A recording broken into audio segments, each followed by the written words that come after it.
はいどうも、実行の戸岸亮太です。今日はいつもと趣向を変えて Vlog を撮っていきたいと思います。で、今日は2つのイベントがありますので、その2つのイベントをご紹介できたらなと思います。で、まず1つ目のイベントなんですけど、1つ目は実行が新しく新店舗を出すことになりましたので、そちらのお店の準備を紹介できたらなと思います。新しいお店なんですけど、新しいお店は大阪の難波の道具屋筋にできることになりました。それでお店の内装はできてるんですけど、内装できてから僕も行ったことがないので、今日初めて見るのでめちゃくちゃ楽しみです。それでお店の準備は本社の社員全員で行こうかなと思ってますので、この後みんなで準備しに行きたいと思います。で、新しいお店なんですけど、新しいお店はおそらく世界一小さい包丁屋になるんじゃないかなと思います。ただ世界一小さいんですけど、めちゃくちゃいい感じの内装に仕上がってるはずなので、めっちゃ楽しみですね。それで2つ目のイベントなんですけど、2つ目はお店の準備をした後にみんなでフレンチを食べに行くことになりましたので、食べに行くフレンチのお店のご紹介ができたらなと思います。で、そのフレンチのお店なんですけど、大阪の難波パークスにあるセンタラグランドホテルっていうホテルがあるんですけど、そこの燻製キッチンさんというお店になります。で、なんでそこに行くことになったかっていうと、センタラグランドホテルさんはうちのオリジナルのステーキナイフ60本ぐらいご使用いただいているので、そのつながりで今回燻製キッチンさんに行くことになりました。はい、ということで実行の営業終わったので、今から難波店に向かいたいと思います。南海電車に乗って難波駅まで行きます。ということで難波駅着きましたので、道具屋筋に向かっていきたいと思います。そこに道具屋筋の看板が見えてきました。千日前道具屋筋ですね。でっかい道って看板がここの道具屋筋の看板になります。はい、こちらです。おー、すごい。もう開いてるんよ。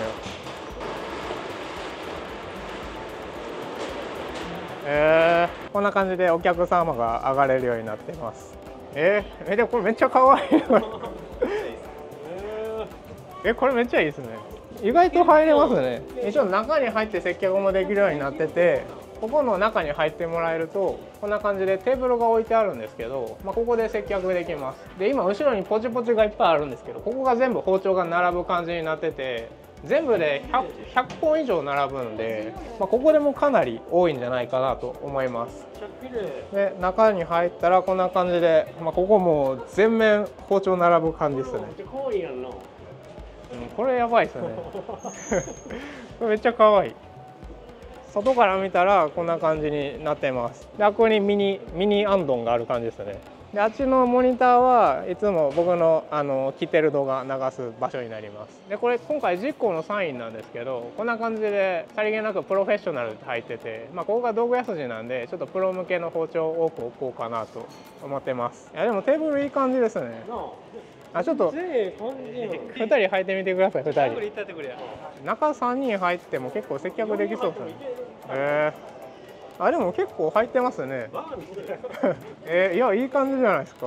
はい、こちらが世界一ちっちゃい包丁屋です。こんな感じで一丁スタンド作ったので、ここ用でここに包丁乗っけてもらって、はい、こんな感じです。アイスクリームのなんかサンプルみたいな感じでこんな感じで置けるようになってて、これを中に入れるんですけど、ちょっと社長に入れてもらいます。で、中に入れたらこんな感じです。もう結構いい感じですね。見えやすい。で、歩いてる人からはこんな感じで見えてて、ここのお立ち台に立ったらやっぱこっちでも見えやすいですね。こんな感じで見ることができるんで、ここにいっぱい包丁並べると思うんですけど、上からでもしっかり見れるようになってるかなと思います。で、中の陳列もちょっと今やってもらってるんで、それをちょっと見ていこうかなと思います。で、中は結構密集してるんで、こんな感じでガラスで防犯っていうか危なくないようにしてます。こことかなんで、万が一ちょっともたれかかってしまっても直接包丁が当たるっていうことはないですね。こんな感じで今包丁置いてってもらってるんですけど、ここにずらーっと包丁が並ぶ感じですね。下まであるので、迫力あるんじゃないかなと思います。ここに扉がありますね。これ裏口なんですけど、お客様が入ってくるのもここになります。なのでここから入ってもらって中でここのテーブルで一緒に包丁を見ていただくって感じになりますね。でもこの机も結構いい高さ。じゃあちょっと1本包丁取ってもらっていいですか。はい、こんな感じでここから気になった包丁を店員さんにピックアップしてもらってテーブルに並べてもらうって感じですね。で、このテーブルでじっくり見れるって感じになってます。でここ難波店プロフェッショナル店みたいな感じになるので、基本的に料理人さん用の包丁が多いんですけど、もちろん牛刀とか三徳とか両刃の万能包丁も置く予定ですので、ぜひ楽しみにお待ちいただけると嬉しいです。はい、今ちょっと机を取るか取らないか論争してるんですけどこんな感じで3人並べるので、僕的にはあってもいいかなと思いますね。この狭さが心地いいですねということで、こんな感じでみんなで見に来たんですけど、簡単に準備とかしてみました。ちょっとちゃんとした並べた後の動画も撮ろうかなと思ってますので、ここの包丁全部並べ終わったらまた告知動画撮ろうかなと思います。それでは今からちょっとフレンチ食べに行きたいと思います。はい、一応7月1日オープン予定なので、ぜひお楽しみにお待ちください。でパークスの反対側来たんですけど、こちらがセンタラグランドホテルになります。めっちゃでかい。ここホテルの入り口です。おお、すごい。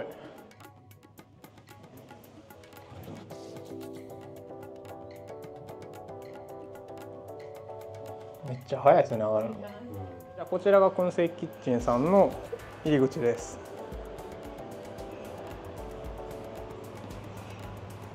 おお、すごい、めっちゃおしゃれ。めっちゃ綺麗ですね。眺めもめっちゃいい。うわ、すごいわここ。すごいおしゃれ外もあるんや。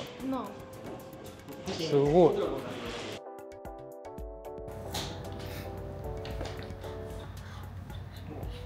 はい、そちらの包丁のハンドル部分はスタビライズウッドっていうハンドル使ってるんですけど、簡単に言うと木を色付きの樹脂で色付けしたものになります。で今回のやつはピンク色と青色を混ぜた樹脂になりますので、結構インパクトのある見た目になってるかなと思います。でそちらが一応全切り包丁って言って、10個オリジナルの名称をつけてるんですけど、万能に使える何でも用の包丁になります。なんでもう仕込みから何でも使っていただければと思います。研ぐのは普通に研いじゃっていいんですか、僕たちが。そうですね、全然。はい。ちなみに包丁っていつもどんな感じで研がれてますか？いつも普通にこういう感じです。なるほど。角度つけてって感じ。角度つけて、はい。なるほどなるほど。それでしたらいつも通りで大丈夫ですね。はい。ちなみになんですけど、普段お使いの包丁の種類とかってお聞きしてもよろしいですか？みそのさんの UX10。地元が岐阜なんで。そうなんですね。岐阜の包丁をずっと使ってたんですけど。ちなみに包丁の種類は何使われてますか？基本ですね、もうペティと筋引きでほとんどやっちゃいます。最初に入ったお店の教えてもらった環境が、シェフがもう大体ペティで全部やっちゃったりとかっていうタイプの方で、ペティ、牛刀、筋引き、あと骨すきぐらいかな。そうなんですね。あとシャトナイフ。それでもう大体終わらしちゃいます。なるほど。素敵なのがある。こちらがセンタラグランドホテルさんに納品させていただいたステーキナイフフォークセット、自己オリジナルのやつですね。かっこいいこの飾り方。これをお好きなやつ選んでいただくって感じですか？そうですね。これを使っていただけるようになってて、で下にもそのステーキハウスもあって、そこなんかではこれもメインで主力で使ってる、お肉の時にこれちょっとご用意して、すごい人気です。ありがとうございます。では改めまして本日ご来店ありがとうございます。本日は燻製キッチンお任せのコースでご準備しております。本日は前菜が4品とお魚料理、本日は毛ガニの1品でございます。メインディッシュは岡山県産の千屋牛という、とても柔らかいフィレ肉をご準備いたしました。その他にデザート、お口直しの1品とメインのデザート、最後はお茶菓子でご準備しております。